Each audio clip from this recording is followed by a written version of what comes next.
BTC নিৰ্বাচনত UPPL দলৰ লক্ষ্য এইবাৰ সংখ্যালঘু।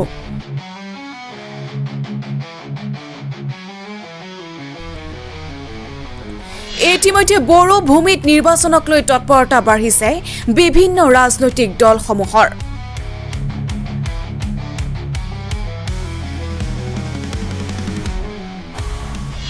দিনক দিনে শাসকীয় দল ইউপিপিএলৰ প্ৰতি আকৃষ্ট হ'ব ধৰিছে সংখ্যালঘু লোকসকল।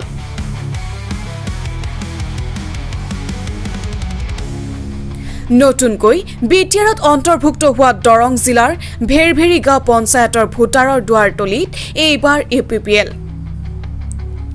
দেওবাৰে 400 সংখ্যালঘু লোকে যোগদান কৰে ইউপিপিএল দলত। উক্ত যোগদান সভাত উপস্থিত থাকে বিটিআৰৰ ইএম নীলোৎপল স্বৰ্গীয়াৰী, MCLA সঞ্জয় স্বৰ্গীয়াৰী। আজি তাৰিখত 5টা জিলা আৰু 40টা সমষ্টিত আমি এতিয়া ৰেডি হৈ গ'ল।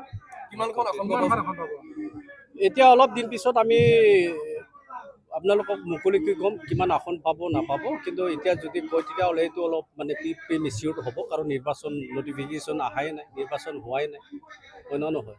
তো তেনেকুৱা ধৰণত আপোনালোকক যদি এতিয়া কিমান আসন পাব নাপাব, কিন্তু আমি এইটোকে বিচাৰিম যে বিটিআৰ অঞ্চলৰ সকলো জাতি জনগোষ্ঠী ৰাইজসকলৰ আশীৰ্বাদত মানে ছিংগল লাৰ্জেষ্ট পাৰ্টি হিচাপে আমি ইউপিপিএল দল মানে পাম, এই কথাটো আমি ক'ব পাৰোঁ। বিজেপিয়ে কৈছে যে 25ৰ পৰা 26খন আসন পাব।